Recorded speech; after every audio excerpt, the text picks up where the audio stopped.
Most of what you are anxious about right now will probably never happen. But your mind doesn't know that, does it? It still races. It still overthinks. It still keeps you up at night. What if something goes wrong? What if I fail? What if I am not enough? Anxiety feels real even when the situation isn't.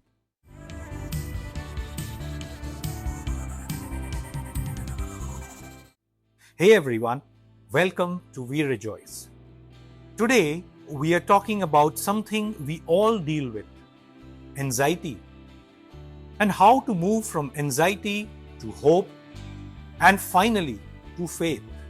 And we are not doing this with theory.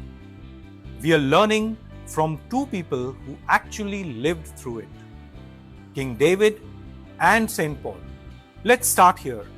What exactly is anxiety? It's that natural response to stress, racing thoughts, tight chest, sleepless nights. In daily life, it steals focus, drains energy, strains relationship, whispers, "What if you fail?"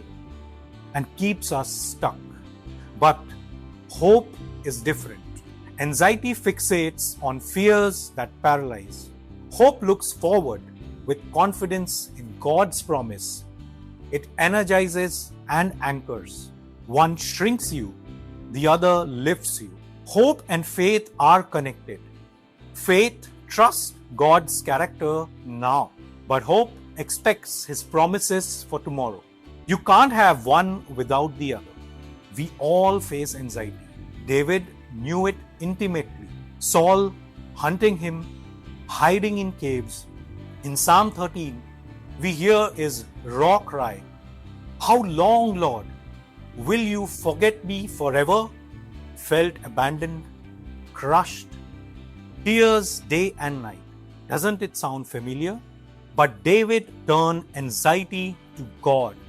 Psalm 56, we read, "When I am afraid, I put my trust in you." He named his fear and released it. David's hope rested in God's unfailing love. Facing Goliath, he declared, "You come with sword and spear, I come in the name of the Lord." Faith-powered hope fueled courage. Faith believes God's bigger than giants. David ran towards danger. Now consider St. Paul. Unlike David, St. Paul faced anxiety not just from danger, but from pressure, responsibility, and suffering, beatings, prison, shipwrecks. And yet, he discovered a powerful way to overcome anxiety. In Philippians chapter 4, verses 6 to 7, St. Paul teaches, "Do not be anxious about anything, but in every situation, by prayer and petition, with thanksgiving, present your requests to God." And what happens? The peace of God will guard your hearts and your minds. St. Paul's way to overcome anxiety was clear. Not denial, but redirection. Turn worry into prayer. Turn fear into thanksgiving. Turn uncertainty into trust. He didn't just preach it, he lived it. Sitting in the prison, uncertain of his future, St. Paul still wrote about joy, peace, and contentment. He chose faith over fear, even in chains. The truth is, anxiety and faith coexist. David felt fear, but acted in trust. St. Paul felt pressure, but responded with prayer and peace. Both poured out their hearts and praised God ahead of the answer. Learning from them, here's what you and I can actually do when anxiety hits. First, stay in today, the present moment. Second, say it honestly to God.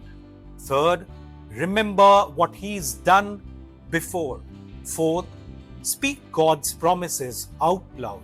And lastly, pray with gratitude, even before you get the answer. King David chose faith over fear. St. Paul chose peace over anxiety. You and I can too. Let's hope anchor you. Let faith move you. If this reflection has touched you, then we invite you humbly to like, comment, share, and subscribe, and to hit the bell icon. Until next time, with God, we rejoice.